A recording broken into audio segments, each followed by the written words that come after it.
कभी सोचा आपने कि आपके घरों में जो कैंसर आ रहा है, हर 10वें घर में एक व्यक्ति की मृत्यु कैंसर से हो चुकी है या होने वाली है। तो ये आ कहाँ से रहा है? खास करके अगर बात करें हम शहर के लोगों की, गांव में भी अब कमी नहीं रही। अगर हरियाणा के गांव की बात करें, पंजाब के गांव की बात करें, उत्तर प्रदेश के कुछ गांव की बात करें, क्योंकि गांव गांव नहीं रहे हैं। जहां सब्जी बाजार से आने लगी हो, तेल बाजार से आने लगा हो, चावल बाजार से आने लगा, वो गांव गांव नहीं है। तो ये कैंसर आप खरीदते हो। हाँ, ये कैंसर आप खरीदते हो। कैसे खरीदते हो? बाजार से खरीदते हो, सब्जी के रूप में, हरी सब्जी के रूप में। अच्छा खासा उसमें आता है कैंसर कंटेंट। कैसे आता है वो भी बताऊंगा बाद में।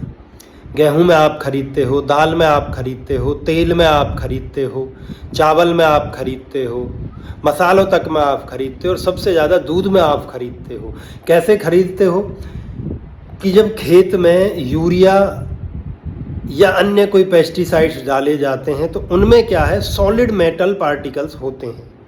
या जब खेतों में पानी लगाया जाता है, इरिगेशन किया जाता है, और वह पानी यमुना नदी का, हिंडन नदी का, या किसी और नदी का जो शहर से गुजर के निकली है, जिसमें शहर के गटरों का पानी है, इंडस्ट्रियल वेस्ट है, डाइज का वेस्ट है, उसमें जो सॉलिड पार्टिकल्स होते हैं वो होते तो माइक्रो हैं, बिल्कुल माइक्रो नैनो लेवल के, पर सॉलिड, जो डाइजेस्ट नहीं हो सकते ना जमीन पे ना हमारे पेट में।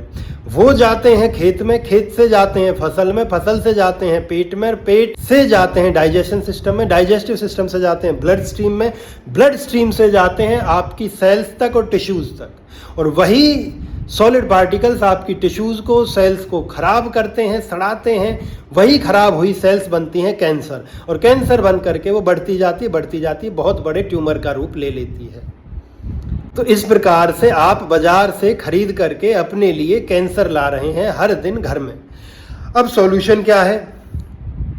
जो पहले था, या जो आज भी बिहार और बंगाल के बहुत सारे छोटे छोटे गांव में है, जहां कह सकते हैं कि गरीबी है, पर उस गरीबी के साथ साथ वहां कैंसर नहीं है। क्यों नहीं है?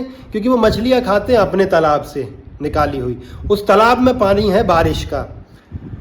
बात करें वेजिटेरियंस की, तो हर घर के पास में 100, 200, 300 गज वो जगह ऐसी रखते हैं जिसमें वो कद्दू, तोरई, पेठा, आलू, प्याज, लहसुन, ये छोटी छोटी हरी सब्जियां उगा सकें, अपने घर के प्रयोग की सब्जियां उगा सकें।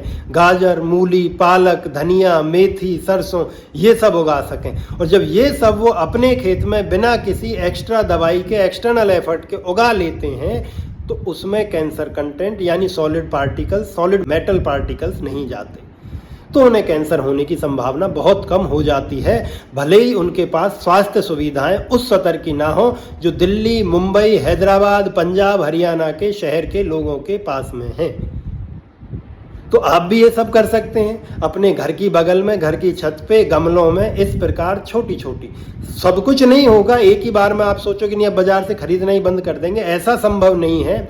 पर इतना जरूर संभव है कि धीरे धीरे कुछ धनिया उगाइए, कुछ पालक उगाइए, कुछ गाजर उगाइए, कुछ मूली उगाइए, कभी लहसुन, कभी प्याज, कभी टमाटर। धीरे धीरे जब आप करते जाओगे चीज़ समझ आती जाएगी, और उसके स्वाद का भी फर्क आपको जब पता चलेगा तो आप खुद से उस पर 100% कोशिश करोगे कि आप ये सब कुछ अपने घर में ऑर्गेनिक उगाएं।